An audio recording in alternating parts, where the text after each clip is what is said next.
Oke, makanya sekarang kalau kita bicara tentang agama, di Islam ada ayat begini.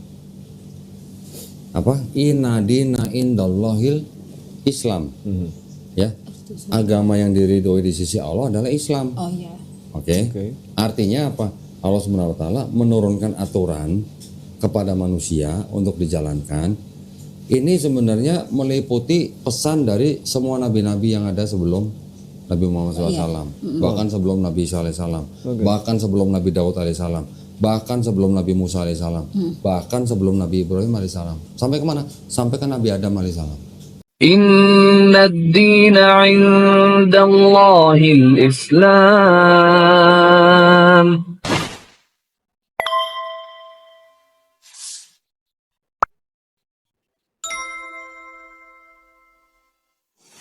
Oke, kita runut sejarahnya Paulus, kenapa dia bisa jadi rasul.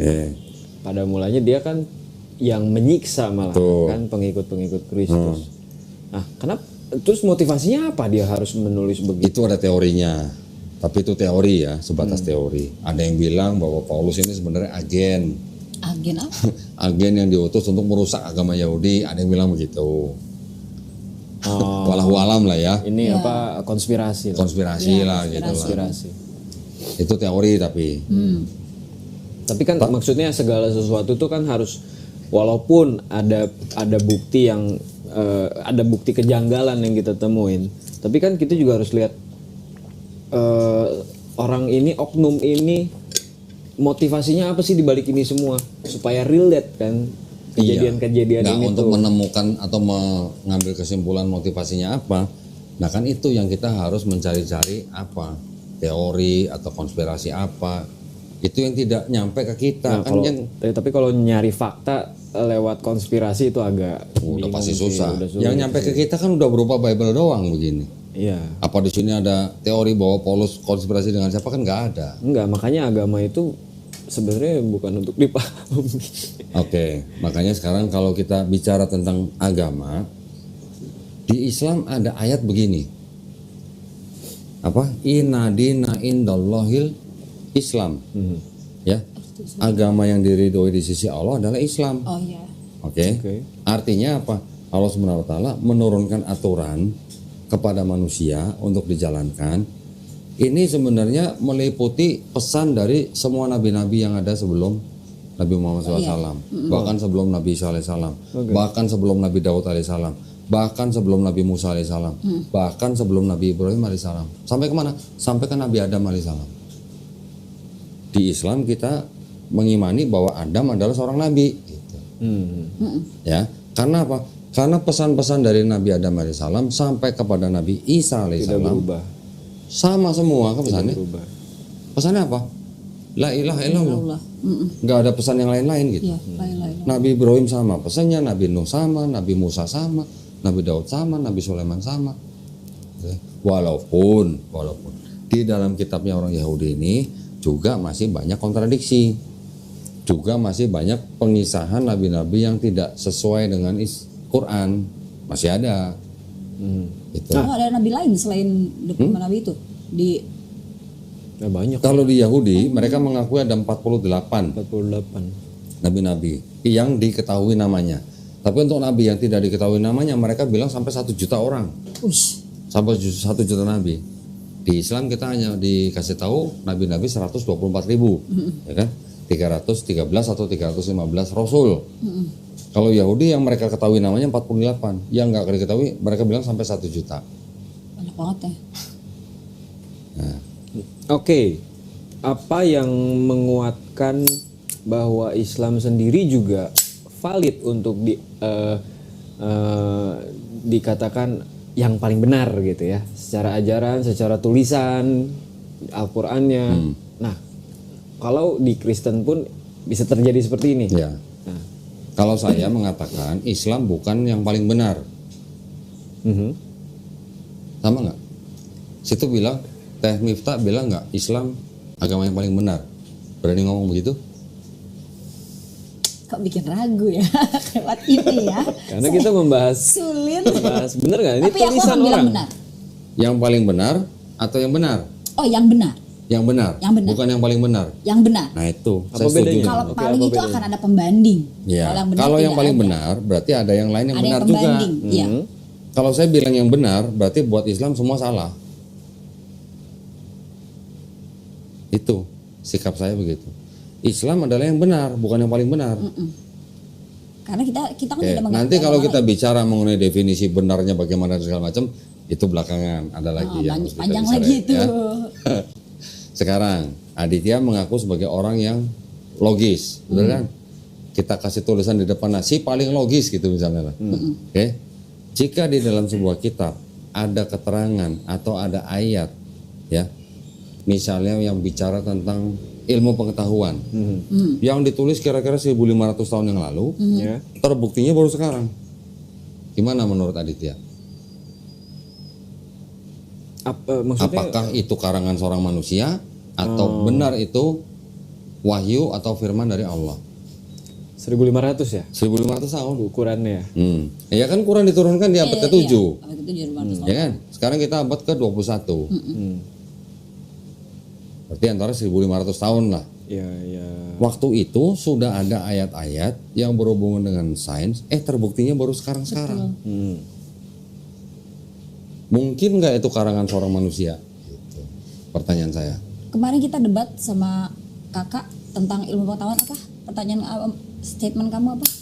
Pengetahuan itu akan apa? Yang menghancurkan. Oh ya, pengetahuan itu menghancurkan sih. Menghancurkan apa? Pengetahuan itu cenderung membuat manusia menjadi ya hawa Playing God. nafsu. Kenapa? Maksudnya gimana? Semakin banyak manusia ingin tahu, semakin banyak ya semakin menghancurkan dirinya sebenarnya. Kalau di Islam kan nggak gitu. Dalam konteks apa ya? Kok menghancurkan diri sendiri? Gimana ya? Jelaskannya itu kemarin tuh konteksnya apa sih? Iya. Bicaranya tentang Aduh. ya secara filsafatnya lah ya, secara filosofinya gitu ya. Pengetahuan semakin orang semakin ingin tahu karena rahasia alam ini tuh nggak akan pernah terungkap sebenarnya Oke. gitu kan. Oke.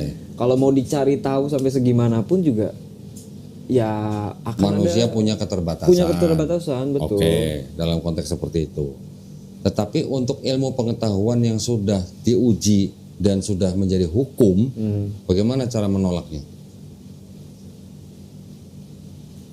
Ilmu pengetahuan yang sudah Teruji dan sudah menjadi hukum.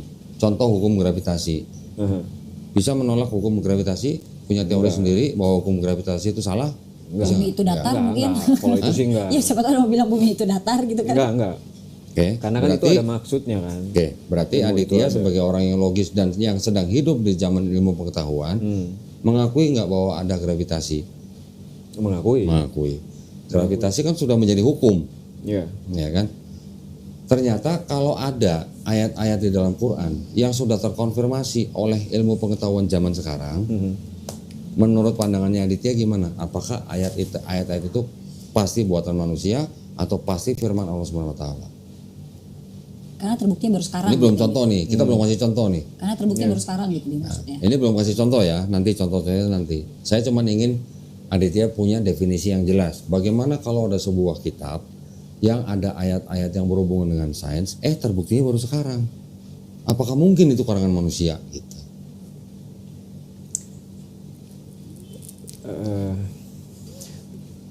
Bisa bilang begini, bisa jadi itu juga hasil peneliti ya. Peneliti siapa? Orang, Zaman sekarang apa manusia zaman juga. dulu? Zaman dulu. 1500 tahun lalu. Oke, Bisa sekarang- jadi. Oke, sekarang dengan perkataan atau kalimat seperti itu, saya tanya, bagaimana orang bisa mempelajari embrio atau mempelajari bintang atau mempelajari laut atau mempelajari gunung kalau nggak pakai alat? Perlu alat nggak?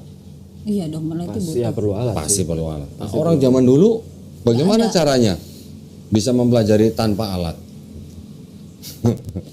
Kemarin akhirnya dijawab sama anak kecil umur 18 tahun, dibilang yang nggak apa-apa om, ilmu pengetahuan itu bagus asalkan saat kita tahu pengetahuan itu tidak menggunakan nafsu. Oh jadi pengen bisa ini terus, jadi pengen itu atau kayak gitu. Nah, tapi Jadi semuanya. itu mungkin konteksnya berbeda. Iya waktu itu cerita Saya ngomong. cuma ingin membawa Aditya menggunakan logikanya Bagaimana mungkin orang zaman dulu bisa mengatakan seperti itu tanpa alat-alat yang kita ketahui zaman sekarang seperti mikroskop, teleskop, alat sonar, Iya, alat alatnya kan baru ada menyelam. sekarang.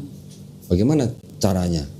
Ya tapi nyatanya maksudnya gini ya, kita bandingkan teknologi ya dengan zaman yang dulu dengan yang sekarang. Ya. Kayak orang-orang Mesir juga, kita juga masih mikir gitu bisa bikin piramid yang simetris kayak gitu. Ya, oke. Dengan teknologi yang serba terbatas. Ya. Sedangkan orang sekarang mau bikin kayak gitu mikir lagi gitu Ya. kan. Ya. Ya kan? Ya. Bisa aja ada gitu Oke. sebenarnya. Tapi gimana ceritanya? Kalau ada seorang profesor yang sudah meneliti embrio dengan mikroskop, dia tahu perkembangannya umur sekian minggu bagaimana, sekian minggu bagaimana, sekian minggu bagaimana. Kalau nggak ada mikroskop dia nggak bisa nulis begitu. Iya. Dia nggak bisa nulis tentang embrio. Oke. Di Quran dijelaskan dengan lengkap. Oh. Ya itu. Mungkin ada patah. Kalau mau ngotot kalau itu bahwa itu adalah sebuah tulisan sains, ya bisa jadi mungkin orang dulu mengungkapkan sains itu dengan bahasa yang seadanya juga karena nggak mengerti juga ini alat apa sih sebenarnya gitu. Di Al-Quran detail Bi. Alat apa maksudnya? Ya maksudnya kayak tadi misalnya Mikroskop. kita bisa bilang itu mikroskop. Mungkin orang zaman dulu udah punya tapi mungkin nggak tahu. Lensa itu ditemukannya tahun berapa Iya lensa? kan baru Bi. Bukan. Maksudnya ada alat lain untuk bisa mengidentifikasi embrio lah atau apa gitu kan dengan cara lain, Kira-kira alat apa? dengan metode Zaman lain. abad gitu. ke-7 yang bisa melihat embrio gitu. Ya itu dia makanya yang belum kita ketahui. Atau alat apa yang orang bisa melihat bintang? Atau alat apa orang yang bisa melihat kedalaman laut yang sampai tidak ada cahaya satupun? Ya ilmu pengetahuan itu ada secara detail di Al-Quran Atau kita. alat apa yang bisa membuat orang bilang gunung itu pasak gitu misalnya? Tahu pasak ya? Tahu. Nah, bagaimana caranya orang di abad ke-7 bisa mengatakan gunung itu pasak? Pasak kan berarti kan ada kepalanya, ada badannya, akarnya. Gimana caranya orang tahu bahwa gunung itu ada badannya ke bawah gitu? Kalau tanpa alat sonar yang bisa meneliti lapisan-lapisan tanah. Gitu. Ya akhirnya aku jadi berimajinasi tentang. Apa jangan-jangan itu bocoran dari alien? Iya benar. Dia Teori pernah kan? ngomong gitu, dia pernah ngomong gitu. Teori kan? Iya. Teori. Teori. Masih sebatas makanya nggak berani ngomong juga. Sebagai teori. Tetapi kalau kita sekarang bisa ngomong begini, seorang profesor yang meneliti embrio mungkin puluhan tahun sampai dia bisa menulis buku bahwa embrio itu umur sekian bentuknya begini, besarnya begini, nanti setelah ini dia sifatnya begini. Ternyata di Quran sudah dijelaskan dengan detail. Nah, sampai akhirnya profesor ini berani ngomong, gak mungkin ada orang bisa nulis begitu kalau nggak pakai mikroskop. Karena mikroskop ditemukan kan baru di abad berapa? Atau juga tidak mungkin ada penemu yang bisa ngomong begini. Semakin ke atas, kita naik ke atas, oksigen makin tebal makin tipis. Makin tipis. Semakin kita ke atas, kita semakin mudah bernapas atau semakin sulit bernapas. Semakin sulit. Dada kita akan sempit dan sesak untuk bernapas ketika kita naik ke langit gitu. Di Quran ada ayat seperti itu. Kalau tadi penjelasan tentang pertumbuhan embrio tadi, si profesor ini yang bernama Kit Elmore yang bukunya dipakai di seluruh universitas yang berurusan dengan embrio, akhirnya dia datang ke Arab Saudi. Akhirnya dia bikin konferensi pers. Akhirnya dia yang walaupun seorang Kristen, dia mengatakan konferensi pers itu di Arab Saudi mengatakan bahwa ayat-ayat di dalam Quran itu tidak mungkin karangan Nabi Muhammad. Ini pasti firman Tuhan. Seorang profesor. Ya, walaupun dia nggak masuk Islam, saya nggak tahu persis dia masuk Islam atau enggak. Tapi dia percaya kalau Karena dia seorang anak Kristen Presbyterian yang diajarkan oleh bapaknya bahwa Tuhan itu cuma satu, cuman berbeda-beda cara orang beribadahnya. Saya nggak tahu persis dia masuk Kristen atau enggak. Ada yang bilang dia masuk Kristen, ada yang enggak. Tetapi dia berani bilang di konferensi pers di Arab Saudi bahwa Al-Quran sudah pasti bukan karangan Nabi Muhammad, tapi adalah firman dari Tuhan. Karena dia bilang nggak mungkin Nabi Muhammad SAW, terlepas dia bisa baca tulis atau tidak, dia bisa mengatakan seperti itu tanpa mikroskop. Mau nanya detail ini soal ininya kok. Yang menjelaskan tentang itu tuh di mana sih di kitab Ayatnya bisa dicari. Al-Quran mana? Bisa dicari. Quran mana dan bahasanya seperti apa gitu. Contoh nih ya, contoh ya. Di Quran surat Qiyamah Ayat 37. Bukankah ia dahulu berasal dari sel sperma dan air mani yang dipancarkan? Quran surat Al-Mu'minun. Kemudian kami simpan sel sperma dan air mani itu ke dalam tempat yang kokoh atau rahim. Kemudian di surat-surat yang lain juga, kemudian sperma dan air mani itu menjadi segumpal darah berbentuk seperti lintah. Alaqah gitu bilangnya. Di dalam bukunya si Profesor Keith Elmore ini juga dia menggambarkan embrio yang berusia sekian minggu bentuknya seperti lintah. Ini juga bilang seperti dengan bahasa alaqah gitu. Bentuknya memang seperti lintah gitu. Nanti ada lagi yang bilang bahwa kemudian kami jadikan segumpal darah itu yang berbentuk seperti lintah, kami jadikan segumpal daging atau mudghah gitu. Nanti setelah itu baru dibentuk dengan dibungkus dengan tulang belulang, lalu dengan daging. Jadi ada proses-proses yang ternyata si profesor ini, kok sama yang saya teliti gitu. Dan ini tulisan beribu. Ini 1500 tahun yang lalu, Profesor Keith Elmore mungkin baru 50 tahun yang lalu. Nggak sampai mungkin 50 tahun lalu. Mungkin baru tahun 80-an gitu. Seperti itu gitu. Ya walaupun nggak secara mendetail tapi Iya. Nanti ada lagi begini. Ada ayat begini. Kami menurunkan besi untuk bermanfaat bagi manusia. Zaman 1500 tahun yang lalu ada ayat begitu. Orang-orang zaman dulu kalau dengar begitu, kami menurunkan besi. Kira-kira turun dari mana? Kira-kira turun dari mana? Orang berpikir turun dari langit kan. Tapi mungkin orang-orang pada zaman itu juga mungkin nggak paham gitu loh. Tapi zaman sekarang NASA bisa bilang besi yang ada di permukaan bumi ini itu bukan berasal dari bumi. meteor. Itu berasal dari benda-benda langit yang jatuh ke bumi pada saat bumi baru terbentuk. Iya. Nah, gimana ceritanya? Seorang laki-laki bisa menuliskan kami menurunkan besi untuk bermanfaat bagi manusia. Oke.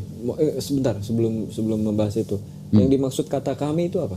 Kami itu artinya bisa disebut sebagai ungkapan untuk keagungan, plural majestic.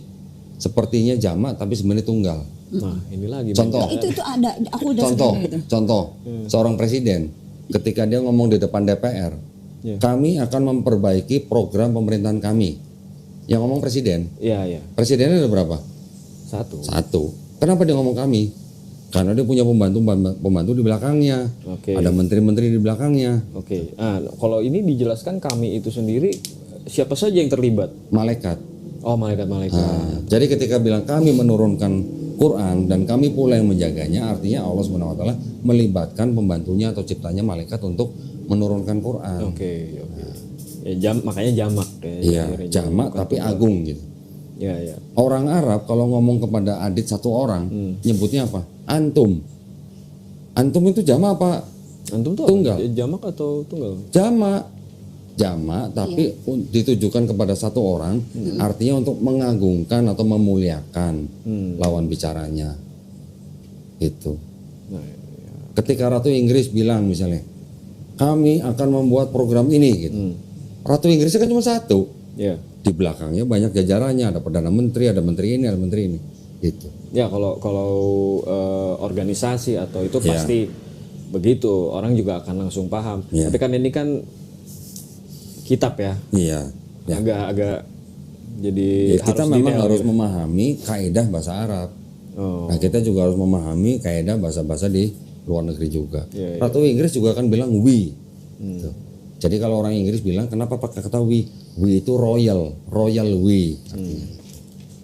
Begitu juga di bahasa Indonesia ketika seorang pimpinan negara ngomong juga pakai kami. Nggak usah presiden lah, gubernur juga akan ngomong gitu. MC aja ngomongnya kami. Kenapa kami? Karena panitia gitu kan, mewakili panitia gitu. Kami mempersilahkan, padahal aku yang nyuruh mereka. Nah gitu. Kami mengucapkan selamat datang, padahal aku yang ngomong. Jadi itu ya ada yang namanya kata. Kalau mau kritis, aku banyak lagi bertanya. Kenapa kami? Berarti melibatkan malaikat-malaikat misalnya. Malaikat mana yang dilibatkan untuk menjaga embrio dalam kandungan? Itu akan aku pertanyakan juga sebenarnya. Bisa, nanti bisa dipertanyakan, bisa dicari. Iya. Setiap manusia yang lahir itu sudah didampingin oleh malaikat, juga didampingin oleh jin. Ya, ada malaikat-malaikat yang menjaga orang itu, malaikat-malaikat yang mencatat perbuatan baiknya, malaikat-malaikat yang mencatat perbuatan jahatnya. Bahkan ada jin yang mendampingi dari manusia itu lahir sampai orang itu mati. Namanya jin korin. Jin korin. Jin korin itu jin baik gitu. Itu Jadi yang jin korin itu kamu memang jin yang ditugaskan untuk mendampingi manusia dari lahir sampai mati. Makanya jin itu tahu orang itu dari mulai lahir sampai mati kisahnya bagaimana, jin itu tahu. Oke. Sekarang pernah nggak misalnya dengar cerita orang ke dukun Nah, ngomongin nanya keluarganya yang sudah mati. Dukun itu bisa tahu keluarganya, anggota keluarga lo tuh dulu begini. Nah ya masih jin. Tahu dari mana tuh jin? Dia bisa bukan berhubungan dengan jin korin orang itu. iya. Oh, oke. Kalau di Kristen gimana? Nggak ada konsep begitu. Nggak ada makanya. Itu yang seperti itu di Kristen nggak ada. Tapi pernah dengar kan? Pernah dengar? Dukun bisa tahu Iya, gitu iya, loh. iya. Orang ini begini. Tahu dari mana dukun itu nggak pernah ketemu orang itu? Oke. Nah, itu yang membedakan. Oke, di Islam diperbolehkankah Apa? perdukunan seperti itu? Enggak dong. Nggak boleh. Nggak boleh. Lu sekali ke dukun, percaya perkataan dukun, sholat tuh nggak diterima 40 hari. Sama halnya seperti minum ya? Yes. Ya. Oke. Udah banyak yang bertanya, para komentar dan netizen saya bertanya, gimana Mif? Adit sudah. Udah Proses 5 orang gitu, nih Bang. yang bilang. Bentar Enggak, lah, ini mah ngobrol. lagi Nggak, membedah. tapi Ininya ngobrol. obrolan ini bagus supaya Adit ketika nanti bersyahadat yakin gitu. Ya, jangan ada keraguan-raguan, jangan ada Kamu yang yakinkan masih dulu. perlu dipertanyakan. Enggak gini. Jujur ya kok ya. Hmm. Kalau memahami keseluruhan itu kayaknya nggak mungkin deh. Nggak mungkin dalam waktu berapa jam, nggak mungkin. Ya, apalagi beberapa jam. Yang mana aku dapat pengertian tentang kekristenan itu dari lahir loh. Iya. Gitu kan. Iya. Ya. Oh, udah ada, udah. Ini Enggak, gua. buat dirinya. Oh, Kalau sama ada, jangan GR kamu. Gua kalau banyak ngomong harus banyak minum. Iya kan haus. Iya. Saya juga kalau lagi kerja minum gimana minum. Haus ngomong mulu kita. ya jadi apa ya? Ambil aja dulu. Nanti Bener nggak sih berjalan. konsep itu? Hmm. Bener ya konsep itu ya? Nggak apa-apa. Memang benar begitu. iya, Sekarang terjun aja. pertanyaan saya begini. Allahumma maksakan kalau kata Enggak, Rasulullah. pertanyaan saya begini. Ketika Aditya menjadi seorang yang sudah lulus SMA, mau masuk ke dalam sebuah universitas, Aditya harus belajar dulu apa yang dipelajari di universitas itu atau daftar dulu? Daftar dulu. Ya daftar dulu baru belajar kan? Ya begitu, masuk Islam juga begitu. Ya masuk Islam dulu baru belajar. Aku pikir harus meyakini dulu. Meyakini oke, konsep dasarnya aja, konsep Oke. ketuhanannya, konsep keselamatannya, Ya, kalau konsep itu ya. peribadatannya itu kan konsep dasar. Di universitas itu juga pasti ditaruh persyaratannya kan. Kalau mau masuk ke universitas ini minimal lulusan SMA, Iya, gitu kan? sekian, Nah, memiliki KTP. Nah, itu persyaratannya. Di Islam juga begitu, persyaratannya begini-begini.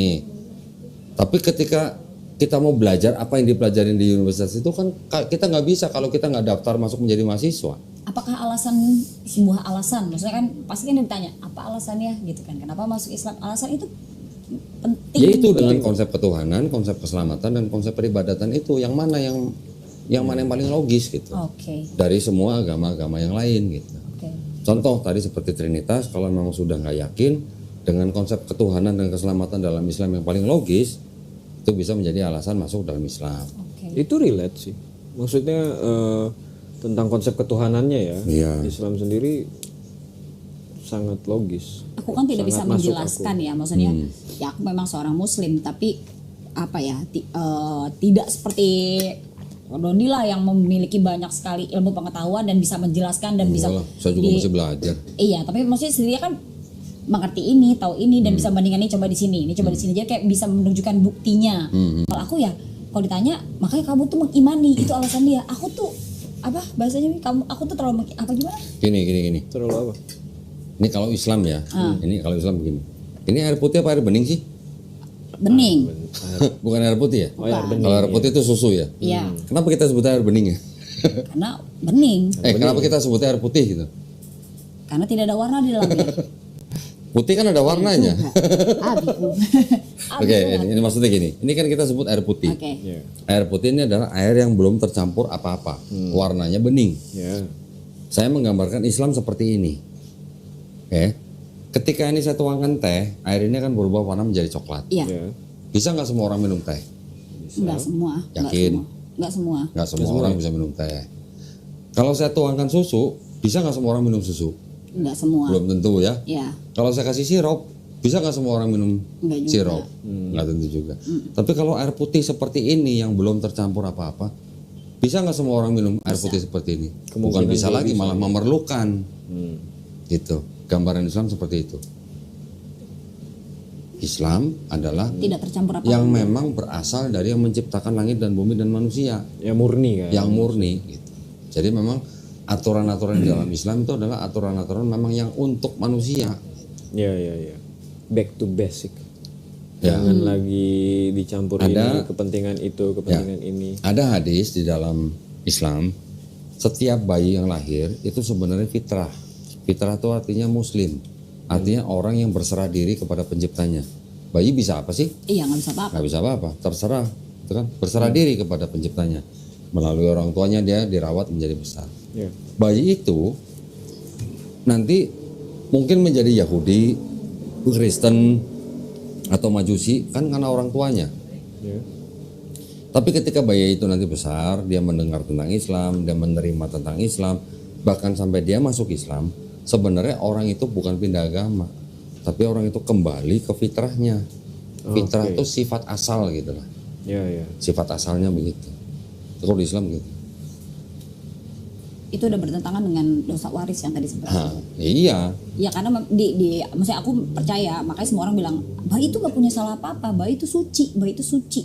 Sedangkan kemarin kita sempat ada berlan dosa waris yang diturunkan, nah, gitu. Sekarang kalau memang benar ada dosa waris, saya punya adik perempuan, dulu lahir 3 hari meninggal. Masuk surga langsung. Kalau menurut orang yang punya dosa waris, bayi itu akan masuk mana? Surga apa neraka? Yang bawa dosa waris itu bayi. Dihitung dulu apa? Enggak, kalau di lagi-lagi ke ini ya, penglihatan ya, catatan. Penglihatan. Iya, Kalau penglihatan kan sangat-sangat objektif ya. Siapa sih yang nulis waktu itu? Lupa lagi nama tokohnya. Siapa? Ya intinya Ellen G. ada White. tempat sendiri untuk bayi yang Kalau ada tempat sendiri, terus dosa warisnya kemana? Dosa itu apa sih? Dosa kan pelanggaran atas perintah Allah. pelanggaran ya. Iya, kalau dia baru lahir gimana dia bisa bikin dosa? Ya, kalau baru lahir dosa dari mana? Ya tapi itu nggak jadi fleksibel sih statement itu ya. Kenapa ya? Karena memang jadi kayak seolah-olah memaksakan kalau mau selamat harus Kristen. Karena itu menghapuskan dosa turunan tadi. Ya. Nah, sekarang konsep dari Tuhan jadi manusia aja udah bermasalah. Juga tentang konsep yang penebusan dosa itu. Kalau dikatakan Tuhan harus repot-repot jadi manusia untuk menebus dosa manusia, berarti Tuhan yang Maha Kuasa ini tidak Maha Pengampun dong. Iya, kan bisa tobat tadi ada. Gitu. Iya. Betul nggak? Jujur aku aja baru Kalau tahu. namanya Maha Pengampun, kan nggak perlu dia harus turun sendiri menghadapi orang-orang manusia untuk jadi manusia gitu loh. Iya. Nah, pertanyaan saya yang sering saya lontarkan itu begini. Ketika orang Kristen bilang Tuhan bisa jadi manusia karena Tuhan Maha Kuasa, kita manusia tidak boleh membatasi kuasa Tuhan, ya kan sering orang Kristen bilang begitu. Ketika saya tanya, kalau gitu Tuhan bisa nggak jadi iblis? Bisa. Bisanya di mana? Iblis sifatnya gimana? Jahat. Jahat. Bisa nggak Tuhan? Mungkin dong. Iya, nggak mungkin. Nggak Bisa nggak Tuhan yang Maha Baik itu pada saat yang sama juga jahat? Nah, itu. Itu yang bisa meruntuhkan konsep Tuhan bisa jadi manusia. Gitu. Nah, dari mana orang bisa percaya bahwa Tuhan itu bisa jadi manusia? Asalnya dari mana sih? Gitu. Kan itu yang harus kita cari tahu. Itu tadi yang Helenisme. Yang Helenisme orang percaya ada dewa yang paling tinggi yaitu Dewa Zeus bisa punya anak dari manusia, anaknya disebut setengah dewa setengah manusia. Di Kristen Bapa menghamili Maria, punya anak Yesus, Yesus disebut sepenuhnya manusia, sepenuhnya Tuhan. Mirip nggak konsepnya? Oh iya juga ya. Ya. Nggak konsepnya aja, mirip nggak? Orang awam akan bilang itu mirip, tapi beda dengan Iya, detailnya mungkin beda. ya orang Kristen yang didoktrin dari ajarannya dan keyakinannya pasti akan nggak begitu gitu. Iya, Pasti tapi gitu. mereka akan menjelaskan pasti dari motivasinya. Gitu. Iya, ya kan? motivasi. Karena motivasinya begini, mau mengampuni orang dosa manusia sehingga dia harus menjadi manusia. Tapi konsep Dia sama mengaruniakan anak yang tunggal supaya barang siapa percaya kepada anak yang tunggal beroleh hidup yang kekal. Itu motivasi.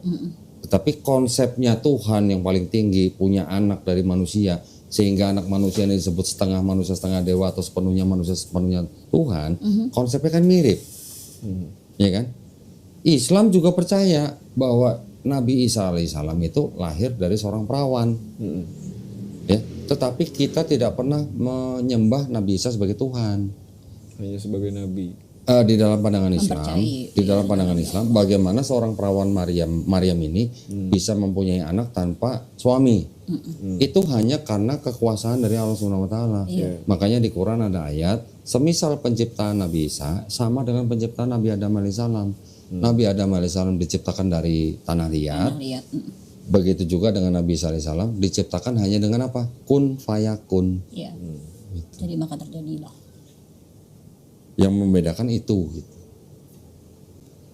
Bagaimana Bapak Adit? Belum cukup sih. Oke, saya tambahin Ya, dikit. tapi nggak apa-apa. Maksudnya berjalan lah. kalau Nggak apa-apa. soal yang Nanti kayak saya tambahin dikit gini. Contoh nih ya. Adit sebagai orang yang sedang mencari Tuhan. Anggaplah Adit ini masuk ke dalam sebuah rumah. Di dalam rumah itu ada 4 kamar. Kamar pertama Adit buka. Ada laki-laki badan tegap, rambut gondrong, mata biru, hidung mancung, berjenggot keren, tegap pokoknya. Itulah Tuhan gitu. Kamar pertama. Masuk kamar kedua dibuka, ada patung. Itulah Tuhan gitu. Masuk kamar ketiga, begitu dibuka nggak ada apa-apa, tapi ketika kita lihat ke atas ada matahari dan bulan dan bintang-bintang. Itulah Tuhan gitu.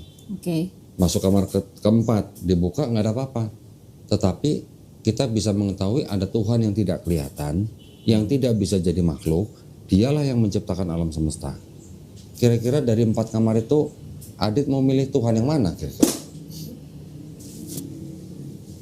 Kayaknya nggak berwujud lah. Nggak berwujud. Kenapa kita harus melihat Tuhan menjadi makhluk? Orang-orang yang percaya bahwa Tuhan bisa menjadi makhluk itu adalah kepercayaan orang-orang zaman dulu. Yang mana? Yang orang-orang mencoba mendefinisikan Tuhan dengan mempersonifikasi sampai akhirnya menjadi sesuatu yang bisa dilihat gitu. Iya. Makanya ada kepercayaan Helenistik, ada kepercayaan paganisme. Paganisme tahu nggak? Tahu paganisme. Orang-orang yang menyembah dewa-dewa. Dewa-dewa. Jadi dewa-dewa tuh dianggap alam semesta ini, mau langit, mau bumi, mau Iya, laut, ada dewa langit, dewa semua ada dewanya. Dewanya. Penguasa langit dewa Iya, siapa? pohon. Penguasa Ngerti laut sih. dewa siapa? Kalau soal konsep ketuhanannya sendiri, makanya tadi yang dari penjelasan Koko yang paling relate itu sebenarnya buat aku tentang konsep ketuhanannya itu sendiri. Karena memang aku mencari itu. Sejak beberapa tahun yang lalu memang sempat jadi sanksi tentang perjanjian baru sih. Karena memang jadi kontroversi gara-gara adanya itu. Karena aku sendiri memang lebih kayak amazed itu baca segala kejadian yang di perjanjian lama atau cerita-cerita nabinya gitu ya di situ. Karena ya memang Tuhan seharusnya seperti itu menurut aku gitu. Makanya yang paling relate ya memang ya harus kembali lagi gitu. Tuhan ya satu Tuhan. Jadi kalau kita mempelajari, ini kan Bible nih. Bahkan kemarin sempat berpikir agama oke deh apapun agamanya, tapi udah nggak perlu tokoh deh. Tokohnya satu Tuhan gitu. Iya. Itu Nggak perlu Yesus, nggak perlu Nabi Muhammad, nggak perlu. Iya Tuhan aja. Ya, tapi kan begini, kita kan tidak bisa berkomunikasi langsung dengan Tuhan. Tuhan itu pasti kan akan menurunkan pesan-pesan dan wahyunya kepada orang-orang pilihannya, Betul. utusan-utusannya. Ya. Ya. Nah, makanya waktu itu menjalani agama Kristen sendiri, ajaran agama Kristen sendiri, atau memandang tokoh Yesus itu sebagai hanya tokoh aja, panutan aja sama seperti orang Islam panutannya Nabi Muhammad gitu kan. Gitu. Jadi bukan mentuhankan. Kayaknya agak berat hati gitu untuk ke situ gitu. Oke, sekarang di Islam kita ada istilah sunnah. Ya, sunnah itu artinya apa yang dilakukan oleh panutan kita. Ya, meneladani kan. Meneladani. Kalau kita baca 4 gospel, Matius, Markus, Lukas, Yohanes, Yesus diceritakan doanya sujud ketika di Taman Getsemani kan, dan dia maju beberapa jauh, kemudian dia sujud. Sujud itu gimana? Meletakkan mukanya ke atas tanah, sujud. Kemudian pernah nggak Aditya baca di 4 Gospel ini Yesus makan babi? Tidak. Nggak pernah. Kemudian diceritakan lagi Yesus umur 8 hari disunat, betul kan? Diceritakan lagi Yesus berpuasa. Diceritakan lagi, ini terlepas daripada yang disalib Yesus atau bukan nih, diceritakan ketika orang yang disalib itu diturunkan dari salib, dikapani, Ya. ya kan, oleh orang dari Arimatea. Ya. Sekarang kira-kira umat beragama apa yang disunat, nggak makan babi, doanya sujud, berpuasa, dan mati dikapani? Apakah orang Kristen atau orang Islam? Kalau Yahudi nggak memang semua dulu begitu. Iya, ini Yahudi juga. Ini kan Yesus memang orang Yahudi. Ya. Tetapi sekarang yang mengikuti sunnah Yesus di dalam 4 Gospel ini mana? Ya. Orang Islam atau orang Kristen? Ya gampangnya ya Islam. Islam. Nah berarti kita orang Islam ini yang mengikuti sunnah Yesus berarti kan? Oh gitu maksudnya. Ya. Iya juga loh. Ya. Iya nggak? Orang Islam. Iya. Tapi itu mah kayak Kalau mau bisa dibilang aja hanya tradisi Oke, kan. kalau mau dibilang tradisi, Yahudi juga mengikuti tradisi. Dari siapa tradisinya? Saya tanya. Mulai dari siapa lah? Aduh, mulai Sunat dari misalnya. Dari siapa? Dari Nabi Abraham atau Nabi Ibrahim alaihissalam. Oh dari Abraham ya? Ya dong, kan anaknya dan Ismail dan Abraham yang pertama kali disunat. Oh, Di Bible ada. Aku lupa itu. Disunat. Oke. Ikutin dari situ. Nah, keturunan-keturunan setelah orang-orang Yahudi menerima hukum Taurat dengan 613 mitzvah gitu. Mitzvah ya, istilahnya aturan dalam tradisi Yahudi. Kalau kita perhatikan di Islam, ini mirip dengan apa yang dilakukan orang Yahudi. Ya, perempuannya berkerudung, sunat, ada mandi hadas atau baptis. Sesama mereka nggak boleh riba gitu. Terus Ya. macam-macam lah ya. Mau masuk kemah perjanjian ada bersih-bersihnya, wudhu. Di Islam kan ada semua. Iya ada semua. Kita ada wudhu, kita ada puasa, kita ada sholat. Iya Nggak boleh riba. ini yang menguatkan aku itu. Jadi sebenarnya kalau kita pikir dengan logika, berarti Islam ini bukan agama baru dong. Iya agama lama. Karena sudah dilakukan oleh gitu loh. Karena sudah dilakukan oleh orang-orang sebelumnya. Tetapi memang kita sendiri juga mengenal di dalam Bible, dalam kitab mereka sendiri, bahwa orang-orang Yahudi itu kan atau orang-orang Israel itu kan terkenal sebagai bangsa yang tegar tengkuk gitu. Istilah itu pasti sering kan dengar kan? Tegar tengkuk itu. Apa tuh? Kalau orang Depok bilang tambeng gitu. Oh, karep. Keras kepala. Nah, Bentengor jadi kalau kata orang Sunda. Kekeh. gitu. Bentengor. Kalau Jadi orang Sunda Bogor. orang-orang Israel terkenal dengan sifat seperti itu. Bahkan ketika bahkan di Bible itu diceritakan ketika mereka keluar dari Mesir, ketika menunggu Nabi Musa menerima wahyu di Gunung Sinai, malah bangsa Israel kan bikin patung sapi untuk disembah. Iya. Udah jelas-jelas dikeluarin dari Mesir dari penyembahan berhala. Malah lagi nungguin nabinya malah bikin patung sapi untuk disembah. Kan itu apa coba? Perbuatan apa seperti itu? Iya. Ya kan? Cuman perbedaannya nanti kalau di kitab itu yang bikin patung sapi itu nabi loh. Yang mana? Yang bikin patung sapi berhala untuk disembah ketika mereka menunggu Nabi Musa turun dari Gunung Sinai, itu nabi. Oh di yang ini. Di Bible ya sama juga, di sini juga sama. Siapa? Nabi Harun. Oh Harun yang bikin. Emang iya di sini ceritanya. Kita baca kalau nggak percaya. Kita baca. Kayaknya kau dan dia apal satu buku ya? Enggak. Kayaknya dia tahu sama bilang ada di sini, ada di sini. Enggak, tapi dia tahu gitu ada di mananya gitu loh, maksudnya gitu. Enggak ada yang hafal Bible tuh, enggak ada. Oh, Enggak ada yang hafal. Al-Qur'an. Al-Quran mungkin. Nah, kalau Al-Quran anak 4 tahun juga bisa hafal. Oh, makanya. Nah, kira-kira kenapa tuh? Kita melihat dari Makanya fenomena hafiz itu. Quran, Oh iya. kan? Maksudnya Kenapa bisa kok Quran bisa dihafal?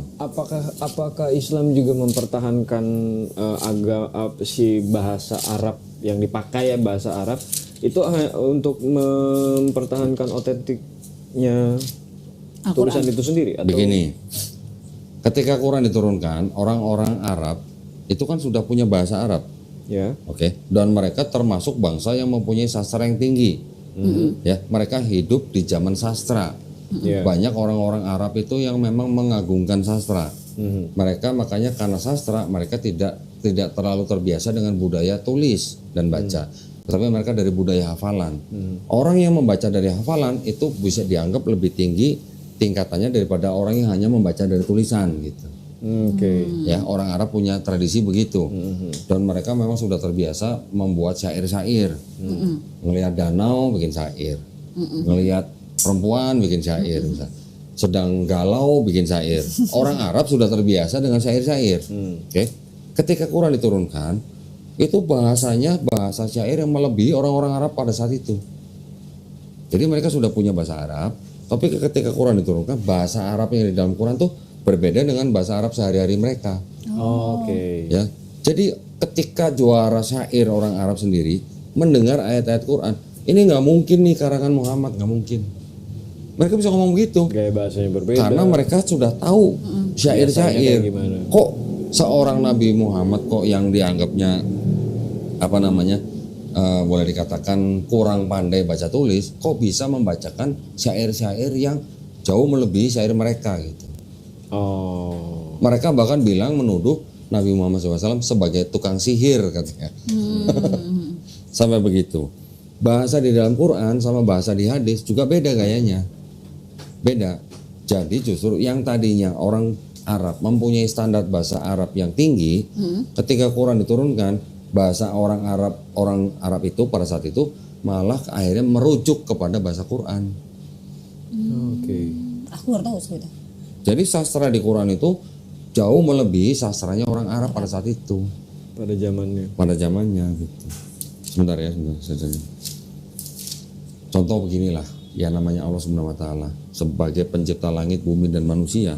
Ketika manusia itu bersombong-sombong dengan kemampuannya, apa kira-kira yang ada di pikiran Allah Subhanahu wa taala? Lu ciptaan gua, lu sombong lu gitu. Apa sih lo? Apa sih gitu kan? Ketika Nabi Musa alaihissalam dan abangnya Nabi Harun alaihissalam diutus kepada Raja Firaun, Raja Firaun kan punya tukang-tukang sihir, bisa bikin sihir macam-macam. Iya. Jadi apa yang dipakai oleh Allah Subhanahu wa taala untuk mempersenjatai Nabi Musa dan Nabi Harun alaihissalam? Ya pasti dengan sesuatu yang melebihi sihir mereka. Ya kan? Itu adalah mukjizat yang diturunkan Allah Subhanahu wa taala kepada Nabi Musa alaihissalam yang melebihi sihirnya orang Mesir pada saat itu. Sampai akhirnya mereka percaya gitu. Ketika pada bangsa Nabi Isa alaihissalam, orang sedang hidup pada zaman pengobatan, pada zaman tabib. Orang-orang bisa mengobati ini sudah mulai ada metode-metode pengobatan. Mungkin ada yang berasal dari Yunani, mungkin ada yang berasal dari mana. Orang-orang pada zaman itu sudah tahu zaman pengobatan. Ketika Nabi Isa alaihissalam diturunkan, Allah Subhanahu wa taala mikirnya gimana? Oh lu sombong sama pengobatan. Nih gua kasih Nabi bisa bangkitin orang mati. Oh iya benar. Bayangin. Bisa bangkitin orang mati betul. Begitu kan? Iya benar. Jadi apa yang diturunkan oleh Allah Subhanahu wa taala untuk suatu kaum atau suatu umat, pasti Allah Subhanahu wa taala sudah memberikan senjata yang melebihi apa yang mereka kelebihan orang-orang pada saat itu. Nah, begitu juga dengan Nabi Muhammad SAW. Nabi Muhammad SAW disebut sebagai orang yang ummi, orang yang tidak pandai baca tulis. Karena memang bangsa Arab pada saat itu adalah orang-orang yang lebih mengagungkan syair daripada tradisi baca tulis. Nabi Muhammad SAW diturunkan dengan Quran yang melebihi syair-syair orang Arab Saudi pada saat itu. Mukjizatnya berupa itu tadi syair Sampai tapi yang lebih gitu. Sampai dikatakan Nabi Muhammad tukang sihir. Saking lebih bagus dari mereka nggak percaya. Gitu. Jadi lu jago apa? Lu jago sihir, gua kasih mukjizat. Lu jago apa? Jago pengobatan, gua kasih mukjizat. Lu jago apa? Syair, gua kasih mukjizat. Quran adalah mukjizat yang terbesar. Sampai sekarang kita masih bisa melihat, kita masih bisa membaca, kita masih bisa menghafal. Bahkan bisa dihafal oleh seorang anak umur 4 tahun. Bahkan orang yang autis pun bisa hafal. Benar. Kenapa mudah dihafal? Karena itu murni firman Allah. Emang benar nggak ada orang yang hafal? Nggak ada. Kalau disuruh baca kata per kata nggak ada lah. Nggak ada yang bisa hafal. Tapi kalau pengertiannya, gitu, pengertiannya mungkin. Maksudnya cerita ini atau ini gimana? Tapi kalau kata per kata seperti Al-Quran nggak ada. Oh iya, sana ada emang aku. Ya karena ini terjemahan bahasa Indonesia. Lihat aja bahasanya juga kayak begitu, bukan bahasa sehari-hari. Mana iya mau dihafalin? Bahasa Arab juga bukan bahasa Indonesia. Ya nggak tahu, makanya itu kan budayanya masing-masing. Mukjizat. Budayanya. Wah, mukjizat mah enggak. Oh. Itu mah jangan ngomong mukjizat. Enggak, itu orang enggak. Itu kan bisa dari Allah. Anak-anak bisa menghafal. Iya, bukan maksudnya kebiasaannya kan itu memang hafal. Tadi kan dijelasin Enggak, sama orang Kristen Doni. tuh enggak pernah hafal. Ngapain ngapalin? Bahasa Siapa yang sehari-hari. bikin patung sapi berhala? Nabi Harun. Oh, berkatalah Harun kepada mereka, tinggalkanlah anting-anting emas pada telinga istrimu, anak-anak perempuan, dan bawalah Lalu seluruh bangsa itu menanggalkan anting-anting emas yang ada pada telinga mereka dan membawanya kepada Harun. Diterimalah itu dari tangan mereka, dibentuklah dengan Pahat. pahat dan dibuatlah lampu tuang. Kemudian berkata, hai Israel, inilah Allahmu. Inilah Allahmu. Telah Berapa ring yang nonton kau deh? keluar di tanah Mesir. Ketika Harun melihat itu, dia di tanah Mesir di Masih? anak lembu itu. Ada yang hafal teh ayat Bible. Siapa? Dia. Itulah Bapak kami. Kami doang. Dan keesokan harinya pagi Enggak kan kalau di Islam kan ada hafiz Quran yang namanya mengerti dan hafal dari usia dini gitu. maka dan minum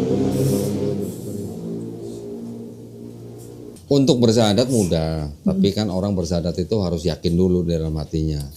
Karena orang bersyahadat itu kok maksudnya membedakan apa ya, untuk orang seperti aku yang apa-apa tuh harus wajib dulu nih, harus ngerti dulu nih gitu. Dibilang ya yakin aja, harus yakin ya kalau mau masuk. Itu tuh kayak jadi malah penghambat. Ntar dulu yakin tuh yang kayak gimana ya gitu. Tapi kenapa? Ya mungkin karena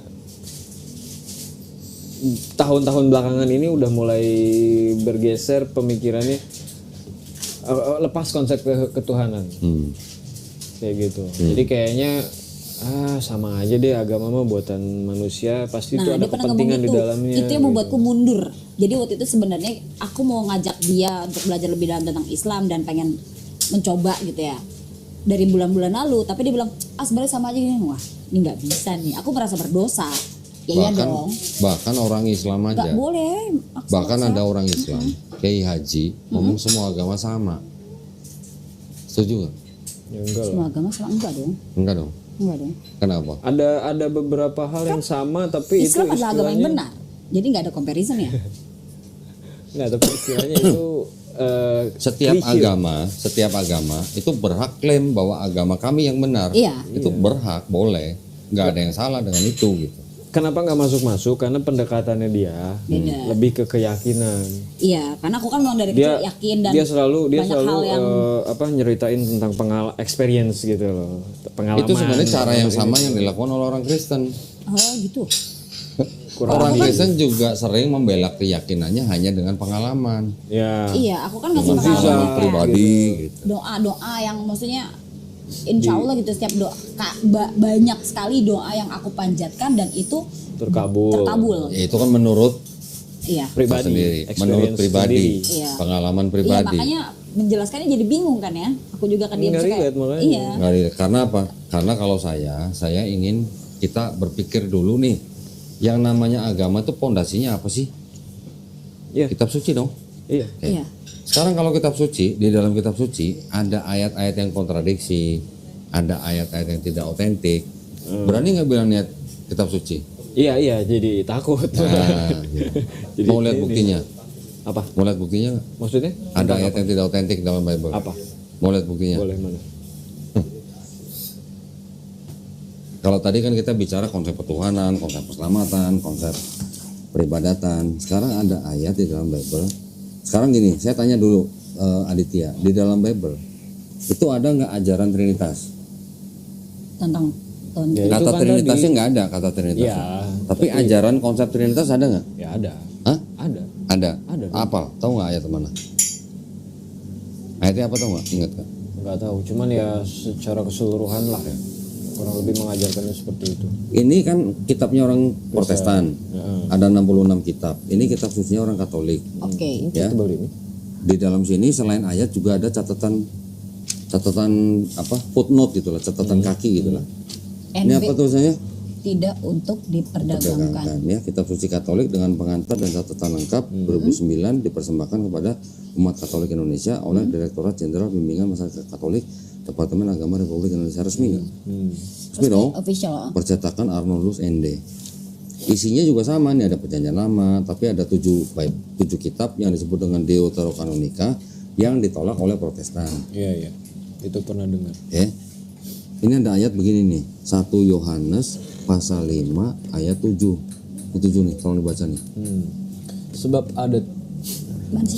ada tiga yang memberi kesaksian di dalam surga, Bapa, Firman, dan Roh Kudus. Dan ketiganya adalah satu. Dan ada tiga yang memberi kesaksian di bumi, roh dan air dan darah. Dan Udah sampai dikata di bumi aja. adalah Kayak bumi aja. Ya, ini ada 3 pribadi yang tadi kita bicarain. Ada Bapa, Firman, dan Roh Kudus. Dan yang penting apa? Dan ketiganya satu. Ya kan? Ini kan ada Bapa, Firman, dan Roh Kudus. Dan ketiganya adalah satu. Betul kan? Makasih banyak cantik. 1 Yohanes pasal 5 ayat 7. Oke. Ini yang disebut sebagai bukti teks bahwa di dalam Bible ada ajaran Trinitas. Jadi tapi orang Kristen ada nggak? Ada, sama. dan ada tiga yang memberi kesaksian di bumi. Sama nggak kalimat ini dengan kalimat di sini? Bagian ayat ini tidak terdapat dalam naskah-naskah Yunani yang paling tua dan tidak pula dalam terjemahan-terjemahan kuno. Terus? Bahkan tidak dalam naskah-naskah paling baik dari Vulgata. Terus? Bagian ini kiranya sebuah catatan aslinya sebuah catatan di pinggir halaman salah satu naskah terjemahan Latin yang kemudian disisipkan ke dalam naskah-naskah oleh penyalin dan akhirnya bahkan disisipkan ke dalam beberapa naskah Yunani. Karenanya bagian ini pasti tidak asli. Tidak asli apa? Palsu. Nah, lu yang ngomong bukan gua. Ketiganya adalah satu ketiga. Oh, pakai pasti lagi ya? Pasti Saksi tidak itu asli. bersatu dengan ada kalimat mengarah pasti, ke tujuan ada yang kata sama. pasti. Darah Jadi yang dianggap sebagai bukti teks ajaran Trinitas di dalam Bible ternyata pasti tidak asli. Aslinya adalah catatan di pinggir halaman, disisipkan menjadi ayat oleh para penyalin. Gimana dong? Nah, itu catatan siapa yang nulis? Catatan pinggir itu. Catatan yang menulis ini ya yang menyusun Bible ini. No, maksudnya yang tadi di skrip. Penyalin. Tadi penyalin. Jadi ketika penyalin-penyalin itu menyalin kitab-kitab yang Ditambah-tambahin. untuk diperbanyak, nanti mungkin ada penafsiran dan mungkin dari penyalin, mungkin dari pemuka agamanya, Oret-oretannya dia, oret-oretan di pinggir halaman. Pinggir halaman. Oret-oretan ini bisa penafsiran, juga bisa pemikiran agama. Pemikiran agama ini dinaikkan derajatnya menjadi ayat. Jadi pemikiran agama menjadi agama. Tafsiran Dan ini nggak cuma satu, Banyak. banyak. Satu Nggak cuma bahaya. satu. Ya kalau Katolik memang banyak ini kontra banget sama. Kan jadi kalau di Protestan ayatnya sama, cuman di sini kan nggak ada catatan kakinya. Ya, Kalau sudah yang utuh. ini tidak untuk diperdagangkan, jadi jemaat nggak punya ini. Yang punya ini siapa? Ya orang-orang yang mungkin calon pastor. Kok mungkin orang punya? yang belajar. Ada deh. Gitu. Ih, penasaran. Ada deh. Gitu. Apa dulu kok calon pastor? Enggak, bukan. Apa sudah pastor? Belum. Kalau Boro-boro untuk pastor. Kristen jemaat biasa kan? Jemaat biasa. Jemaat biasa yang rajin bayar perpuluhan. Aku cuma pengen tanya gini. Aku cuma pengen tanya gini. Tunggu sebentar. Ini contoh lagi nih. Oke. Oke. Matius 17 ayat 21. Apa katanya? Jenis ini tidak dapat diusir kecuali dengan berdoa dan berpuasa. catatannya apa nih? Ayat ini tidak asli dalam Matius. tetapi diambil dari Markus dengan ditambah Ah, dengan ditambah dan berpuasa. Ya. Dengan ditambah dan berpuasa. Berarti dan berpuasanya tambahan. ya. Enggak, satu ayat ini tidak asli diambil dari Markus, kemudian sama Matius ditambah gitu. Kan tadi saya bilang Matius menyadur dari Markus. Oh, iya. Ya, jadi ini 2 dan masih banyak yang lain. Kita sekarang cek. Ini kitabnya Katolik, ya kan? 73 kitab. Ini Protestan, 66 kitab. Ini Ortodoks, 78 kitab.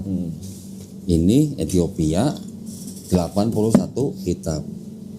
buat kekristenan yang bukan firman Tuhan yang mana? Yang bukan firman Tuhan. Iya, lah kan beda-beda nih 81, 78, 73, 66. Jadi yang Protestan menolak 7 dari Katolik, yang Katolik menolak 5 dari Ortodok, yang Ortodok menolak 3 dari Ethiopia. Berarti konsep firman yang jadi kitab kan belum selesai berarti urusannya. Oh iya iya. Belum kelar kan begitu kan? Iya iya, logisnya Oke. begitu. Kemudian di dalam Kristen ada kelompok Trinitarian. Protestan, Ortodok, Katolik, itu kan kelompok yang mengenal Trinitas. Ada Kristen yang dengan disebut dengan Unitarian. Pernah dengar saksi Yehova? Nah, Ya, pernah dengar. Dia tidak menyembah Yesus sebagai Tuhan. iya. Mereka mungkin masih disebut sebagai kelompok Unitarian. Nanti ada lagi Kristen yang menganggap Bapa itu Yesus, Yesus itu Bapa. Itu apa itu? Konsep apa itu? Itu kelompok Kristen Oneness namanya. Jadi kalau di Trinitas Tuhan bisa bermanifestasi dalam 3 pribadi, orang Oneness bilang enggak, Tuhan hanya punya 1 pribadi, tapi Bapa itu ya Yesus, Yesus itu Bapa gitu. Ada perbedaan kan? Ada perbedaan. Jadi konsep firman yang jadi manusia pun masih berbeda nih di Kristen. Ini kan masih disebut Kristen semua nih. Iya iya iya. Iya. Berarti kan konsep ketuhanannya belum kelar kalau begitu. Ya maksudnya semua kontradiktif. Ya masih beda-beda gitu loh. Yang ini bilang ini sesat, yang ini bilang ini sesat, yang ini bilang ini sesat gitu. Enggak, pada akhirnya jadi kontradiktif karena apa? Karena ayat-ayat yang lain nanti bertolak belakang sama penjelasannya itu. Karena ketiga kelompok ini menafsirkan Bible yang sama dengan pengertian masing-masing, Oke. pemahaman masing-masing. Berarti kalau begitu ada indikasi bahwa di dalam Bible itu ayat-ayatnya banyak yang ambigu atau bisa ditafsirkan dengan dari sudut pandang yang berbeda. Gitu. Iya. Maka itu bisa timbul yang Trinitarian, Unitarian, Oneness, gitu loh maksudnya. Berarti kan konsep Tuhan dan Kristen belum kelar nih, belum selesai. Konsep firman yang jadi kitab belum kelar. Tapi bisa aja kan? Maksudnya Islam sendiri juga akan seperti itu di masa yang akan datang, kemungkinan. Di masa yang akan datang, insya Allah enggak. Kenapa tuh? Apa yang menjaga itu? Oke, walaupun sekarang mungkin kalangan akademisi melihat Islam ada Sunni, ada Syiah. Ya, ya kan? Banyak yang begitu. Tanya aja sama orang Syiah, Tuhannya siapa? Allah. Allah Subhanahu Wa Taala. Nabinya Oh siapa? iya tentang konsep ketuhanan ya, kita bicaranya konteks itu dulu Iya, ya. enggak, nabinya siapa? Nabi Muhammad SAW. Sama kan? Kitabnya apa? Tetap Quran. Iya, karena beracuan hanya pada satu. Iya, Makanya tadi walaupun- aku baru tahu ada banyak ini. Walaupun orang Syiah bilang Quran yang dipakai sekarang itu Quran KW, belum yang asli, nanti yang asli mau datang. Tapi sampai sekarang mereka masih pakai Masih Quran yang menggunakan itu. sama. Karena belum ada. Iya. Tapi bisa saja kan. Ya nggak tahu kita kan ke depannya. Karena sudah lihat banyak ini. Sudah ada yang begitu. Udah ada. Sudah ada. Dari zaman dulu sudah ada yang begitu. Sudah ada orang-orang yang mengaku Islam tapi mencoba mendefinisikan Tuhan dengan jasad gitu. Ada kelompok-kelompok Islam nanti yang apa ya, yang keras gitu kayak Khawarij. Garis keras gitu. Khawarij ada, nanti yang tadi yang Mujasimah ada. Itu sudah dianggap sesat dan dianggap bukan Islam gitu.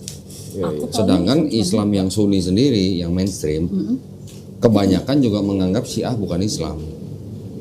Walaupun mereka mengaku sebagai istilahnya orang yang punya Tuhannya Allah Subhanahu Wa Taala, Qurannya sama, Nabinya sama, tetapi karena mereka melaknat sesama Muslim, terutama melaknat sahabat-sahabat Nabi, sebagian besar dari kalangan Sunni menganggap Syiah bukan Islam.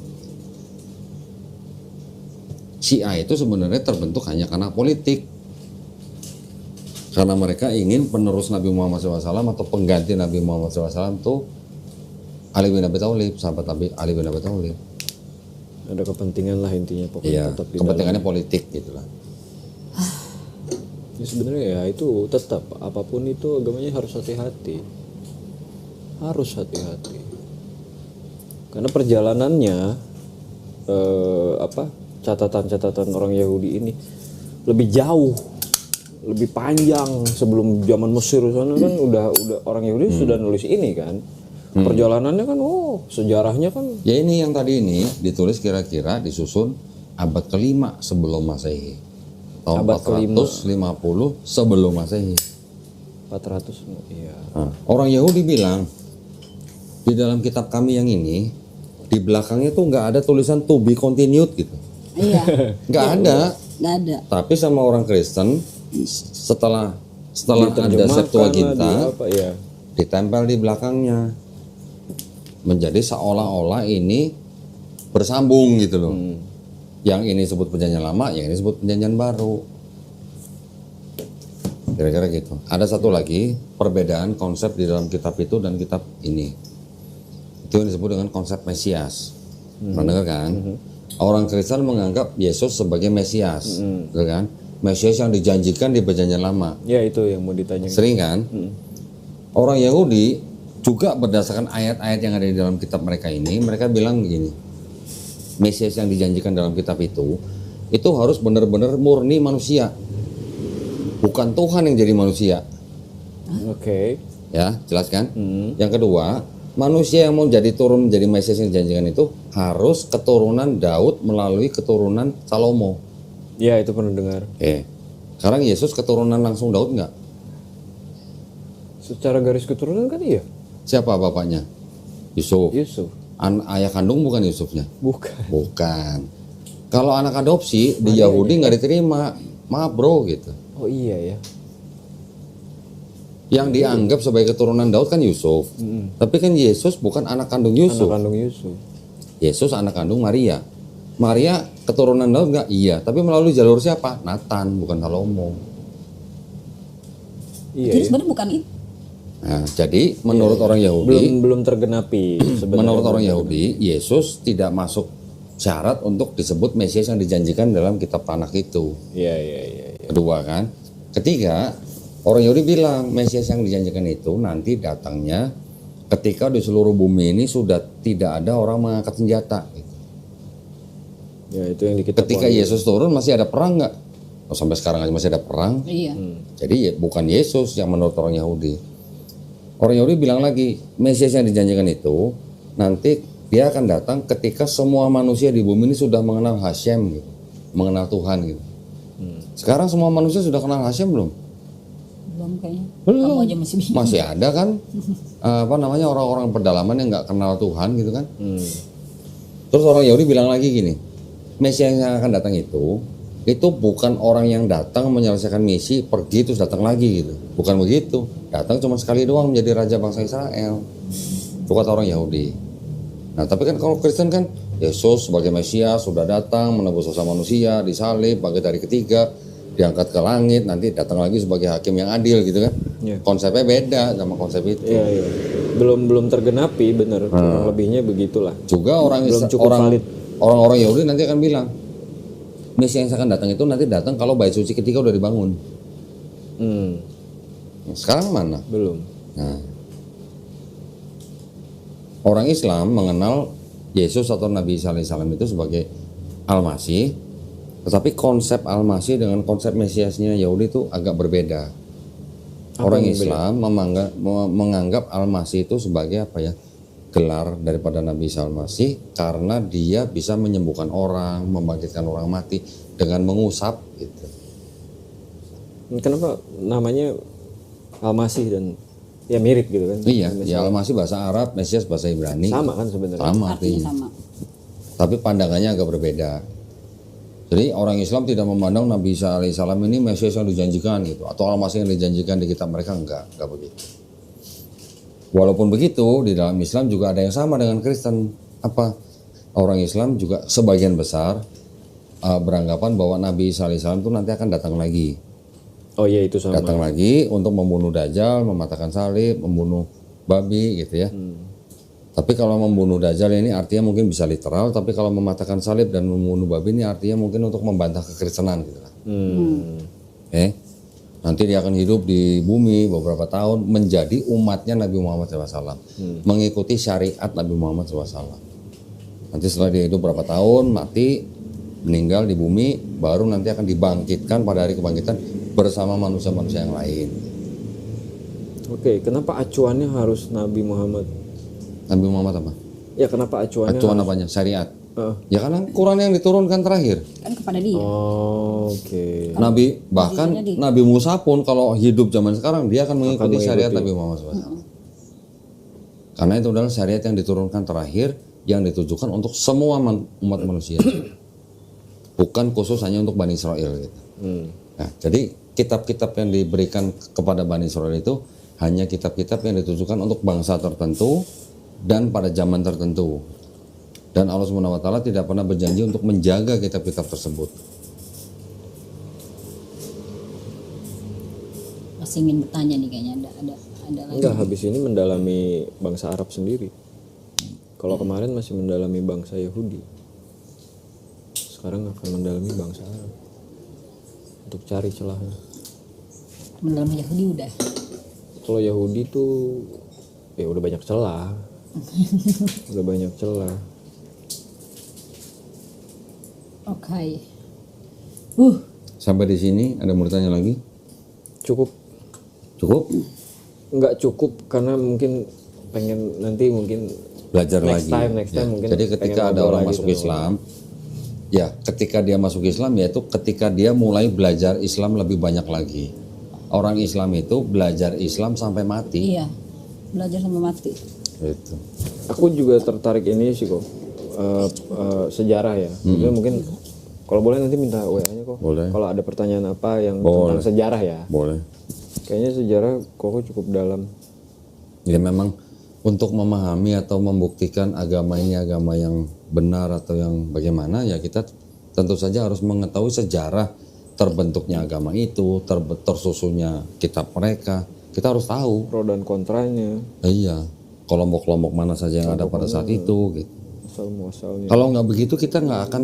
Jadi contohnya begini, ketika kebanyakan orang Kristen akan memegang kitab ini, memahami kitab ini selalu dari dekat begini. Ya, dalam arti Maksudnya? konteksnya konteks apa yang diajarin oleh gereja lah, begini lah. Tapi ketika kita menjauh nih, oh ini ada kitabnya Protestan, ini ada kitabnya orang Yahudi, sejarahnya nih, Oh iya iya. ya. Jadi kita melihat kan bisa agak lebih jauh, lebih banyak gitu loh. Nge-zoom Ada kitab Yahudi yang disusun tahun berapa, menjadi apa, terus gabung kapan, sampai akhirnya menjadi ini sejarahnya. Baru kita bisa paham, oh ternyata orang-orang Kristen itu adalah orang-orang yang maunya disebut sebagai agama monoteis, ya, sehingga mereka harus menggunakan kitabnya orang Yahudi. Kalau orang Kristen bilangnya apa? Orang-orang Yahudi itu orang-orang yang tidak percaya dengan Yesus. Mereka menolak Yesus karena mereka menolak diselamatkan dengan darah Yesus di atas kayu salib. Menurut orang Kristen. Tapi orang Yahudi yang punya otoritas ini kan bilang, bukan begitu konsep ketuhanannya bro, gitu istilahnya. Iya, iya. Gak ada istilah Tuhan bisa jadi manusia. Dari mana ceritanya orang bisa percaya Tuhan bisa jadi manusia? Lagi-lagi kembali kepada era Helenisme. Iya iya, paham itu ya. Nah, ya. Kalau kita nggak menjauh, kita nggak akan pernah paham. Iya. Ya. Cukup tercerahkan. Mudah-mudahan Sangat tercerahkan. sangat tercerahkan. Alhamdulillah. Berarti saya beresin dulu dong. Banyak banget yang bukti-bukti yang dikeluarkan. Enggak, bener, tapi bener. Itu masuk paling logis ini. Tentang sejarah ya. Ya. Karena aku berapa tahun lalu ya, dulu pernah nonton ini loh, Discovery Channel. Heeh. Yang ngebahas tentang pergerakan apa? Pemberontakan itu Apa? Yahudi waktu zamannya Sebelum Masehi apa sudah Masehi? Ada dua nih. sebelum pemberontak. Yesus. Jadi sebelum Yesus itu sebenarnya ada pergerakan, ada tiga, Ya. ada dua orang, ada tiga orang sorry. Makabe, ya? Enggak, satu lagi siapa namanya gitu? Ada satu lagi. Hasmonean. Bukan. Jadi Siapa? ada Oh, dibagi Barkot. di tiga wilayah itu tuh. Mm-mm. Terbagi tiga dan itu ada pemimpinnya masing-masing yang tadinya dianggap Mesias. Oh banyak yang dianggap Mesias tuh Iya, banyak. tadinya dianggap Mesias. Cuman Iya. terakhirnya Yesus karena yang paling impact-nya besar. Gitu. Ya. Ada yang disebut dengan Mesias itu nggak cuma Yesus, banyak. Iya, sebelum itu ada. Bahkan ini kalau diterjemahin artinya apa? The Lord 16. The Lord 16 crucified Savior 16. before Christ. Ya. Coba Coba terjemahin. Jadi paham nanti maksudnya apa.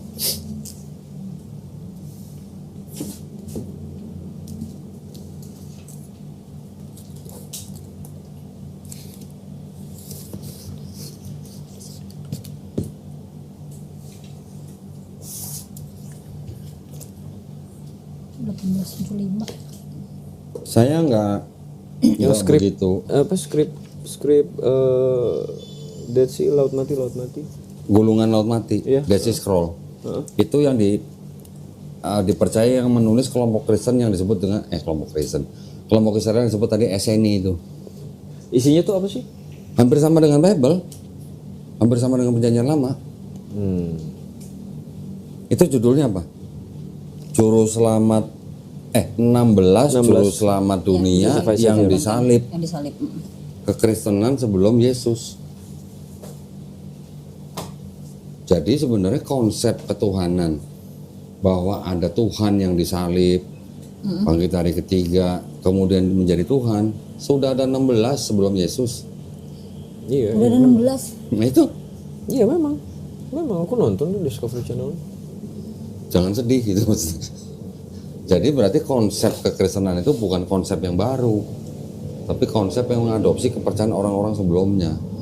Kalau ada kepercayaan sebelumnya disebut sebagai agama misteri yang dengan triad itu tadi, Kristen juga tidak ubahnya meneruskan agama misteri itu. Agama misteri ya. Iya, bilangnya agama misteri karena 3 pribadi itu tadi. Ya kenapa selalu begitu ya konsepnya? Iya. Oke. Udah paham ya berarti ya. Oke, kalau udah siap kita apa namanya? Bersahadat ya. Oke. Baik, bismillahirrahmanirrahim. Assalamualaikum warahmatullahi wabarakatuh. Alhamdulillahirrabbilalamin. Wassalatu wassalamu ala rasulillah. Nah, di depan saya ini sekarang ada saudara Ferdinand Aditya ya. KTP Jakarta Barat. Tanggal lahir nggak usah sebutin. Agama Kristen ya. Tadi sudah berdiskusi dengan saya. Berapa jam tadi kita? 4 jam. Kurang lebih 4 jam. Alhamdulillah ya, nggak apa-apa. Mau 4 jam, mau 5 jam, mau semalam suntuk juga nggak apa-apa, kita ladenin. Nah, alhamdulillah tadi setelah diskusi akhirnya saudara Aditya memutuskan untuk masuk ke dalam agama Islam, betul? Ya. Sebelumnya saya ingin tanya dulu nih. Jadi mau memeluk agama Islam ini atas kemauan sendiri atau ada paksaan dari orang lain? Kemauan sendiri. Kemauan sendiri, alhamdulillah. Orang tua kira-kira kalau tahu bakal marah pasti ya? Atau bodo amat gitu? Apapun yang terjadi ya it's okay karena ini keputusan sendiri. Keputusan sendiri ya. Tapi pesan saya kalau misalnya nanti orang tua sampai marah atau sampai menentang dan segala macam yang semacamnya, nanti Aditya bisa membantah tapi harus dengan cara yang paling lembut. Pasti ya. Yang ketiga di dalam Islam itu ada yang namanya syariat atau rukun Islam, yaitu setelah bersyahadat nanti ada sholat, zakat, puasa, haji jika mampu. Ya. Oke. Apakah Aditya berjanji untuk melakukan syariat-syariat tersebut? Janji. Alhamdulillah. Baik, berarti kalau begitu tidak ada lagi yang bisa menghalangi Aditya untuk memeluk agama Islam ya. Oh ya, ini KTP-nya saya foto dulu. Ini saksi, saya mau nanya, ini benar nih fotonya Aditya nih? Benar nih? Betul. Tirus begini. Oke, bismillah ya, kita berjabat tangan. Nanti Aditya ikuti 2 kalimat syahadat yang akan saya ucapkan dalam bahasa Arab. Oke. Baru kemudian kita lanjutkan dengan terjemahan bahasa Indonesia. Ya. Ya, sudah tahu, sudah pernah mendengar? Sudah pernah. Sudah ya, baik. Bismillahirrahmanirrahim. Asyhadu Ashadu alla ilaha Allah ilaha illallah illallah wa asyhadu anna Muhammadan Rasulullah. Aku bersaksi tiada Tuhan selain Allah, dan aku bersaksi Nabi Muhammad adalah utusan Allah. Alhamdulillah. Sah ya? Alhamdulillah. Allahu Akbar. Saya tadi udah difoto belum? Belum. Saya mau peluk dulu saudara saya dalam iman. Mudah-mudahan Aditya istiqomah ya. Ya, alhamdulillah, alhamdulillah. Nah, ini ada beberapa bingkisan yang sudah kita siapkan. Ini KTP-nya saya kembaliin dulu. Ya. Ini ada buku tuntunan sholat. Nanti tolong dibaca step by step aja, ya, pelan-pelan. Di dalamnya ini ada sejumlah uang. Ini adalah uang zakat yang memang diperuntukkan khusus buat orang-orang yang masuk Islam. Ya, jadi mualaf adalah salah satu dari 8 asnaf yang berhak menerima zakat. Jangan dilihat jumlahnya, diterima aja. Terima kasih. Ini juga ada Al-Quran, ya. Ini nanti harus dibaca, ya. Tapi untuk bisa baca ini nanti belajar dulu melalui buku Iqra, ya. Ingat dengan foto ini? Foto masih SD, ya. Masya Allah. Ini bapak ini pahalanya ini kemana-mana, ya. Nah, ini buku Iqra, tolong terima. Ini Quran juga tolong diterima, ya. Nanti kalau sudah belajar ini sudah selesai baru belajar baca Quran, oke? Ini di sini ada sajadah yang ada teks bacaan sholatnya, membantu, ya. Nanti pada waktu praktek, ya. Baca dulu buku itu, bacanya apa. Nanti pada waktu praktek bisa sambil baca ini. Nanti pulang, apa namanya? Jangan lupa nanti mandi, ya. Mandi dibasahi seluruh badan dengan berniat untuk mandi besar. Aku berniat mandi untuk menghilangkan hadas besar lillahi ta'ala, gitu aja. Oke. Nah, baru nanti apa namanya sholat, gitu, ya. Belajar sholatnya kalau belum bisa ke masjid dulu, ke masjid menjadi makmum, ya. Kan ada imam, ada makmum, ikutin aja dulu gerakan-gerakan sholatnya, ya. Kalau belum tahu bacanya apa, di antara gerakan-gerakan sholat itu tinggal baca subhanallah, subhanallah, subhanallah, itu nggak apa-apa. Oke. Oh, ini ada bonus Al-Safwa sarung, ya. Bonus nih buat Aditya. Oh ya, belum sunat ya? Belum. Oke. Tentuin hari tanggal berapa, ya. Alamatnya nanti kasih. Nanti kita akan kirim juru sunat ke rumah gratis, nggak usah bayar. Terima kasih. Oke. Nanti juga tentukan 2 hari dalam seminggu, ya. Nanti komunikasi dengan Suci untuk belajar itu tadi Iqra. Ya. Ikutan boleh? Ini di mana, berarti di sini? Enggak, di rumah. Oh iya. Di rumah aja, di rumah. Boleh kalau mau ikutan boleh. Oh, maksudnya dipandu Iya, online. Enggak, Atau kita gimana? kirim guru privat ke rumah. Wow. Oke. Ya, kita kirim guru privat ke rumah, ngajarin di rumah. Nanti untuk awal-awal mungkin belajar fikih dulu, belajar akidah, baru belajar Iqra. Seminggu 2 hari, ya. 2 kali dalam seminggu. Setiap kali pertemuan 90 menit. Oke. Ya, semuanya gratis, kita yang bayar. Tapi harus istiqomah. Ya, nanti guru ini bikin laporan. Ya, nanti guru ini bikin laporan. Oh, anak ini rajin. Oh, ini anak malas, gitu. Nanti laporan ke kita. Iya. Ya. Oke. Tolong semuanya itu diterima dengan baik. Mudah-mudahan ini semuanya bermanfaat, ya. Amin. Ini saya taruh sini, ya, taruh meja, ya. Baik. Ada beberapa hal yang ingin saya beritahu kepada Aditya, bahwa setiap bayi yang lahir itu kan fitrah. Fitrah itu artinya dia muslim, berserah diri hanya kepada Sang Pencipta. Bayi itu ketika besar nanti dia menjadi Yahudi, Kristen atau Majusi karena orang tuanya. Nah, nanti ketika bayi itu nanti besar, dia mendengar Islam, menerima Islam, bahkan sampai masuk Islam, sebenarnya orang itu tidak pindah agama, tapi itu kembali ke fitrahnya, ya, sebagai muslim, orang yang berserah diri hanya kepada Sang Pencipta. Muslim orang yang berislam, Islam artinya berserah diri. Oke. Dan saya perlu beritahukan juga bahwa setiap orang yang bukan Islam, ketika dia memeluk Islam, dosa-dosa orang itu dari semenjak akil balik sampai dia masuk Islam, insya Allah dihapuskan. Ya, ini ajaran dalam Islam. Tetapi kebaikan-kebaikan yang pernah dilakukan oleh orang itu dari mulai akil balik sampai dia masuk Islam, insya Allah nggak dihapus, tetap dicatat sebagai pahala kebaikan. Ya, tapi syaratnya harus menjalankan Islam dengan baik. Ya, itu yang bisa saya beritahukan. Kita sama-sama berdoa supaya kita semuanya dilindungi dan dirahmati Allah Subhanahu wa taala, dan juga kita semua termasuk orang-orang yang mengikuti apa yang sudah diturunkan Allah Subhanahu wa taala melalui rasulnya, dan juga kita berdoa supaya kita menjadi golongan manusia yang menyaksikan keesaan daripada Allah Subhanahu wa taala. Ya, amin ya rabbal alamin. Kita juga berdoa mudah-mudahan kita semuanya ini istiqomah dan husnul khotimah. Husnul khotimah itu artinya mati dalam keadaan baik. Artinya mati dalam keadaan muslim. Ya. Baik, itu aja. Terima kasih banyak atas perhatiannya ya dari para pemirsa. Buat para pemirsa yang ingin mendukung perjuangan dakwah kami, dipersilakan untuk mengirimkan ke BSI dengan nomor rekening 111889988 atas nama YPM Atowi Jakarta, dan bisa mengkonfirmasi ke nomor handphone 081398837007. Barakallahu fikum, semoga partisipasi para pemirsa diterima di sisi Allah Subhanahu wa taala sebagai amal jariah ya. Amin ya rabbal alamin. Akhir kata kami pamit undur diri.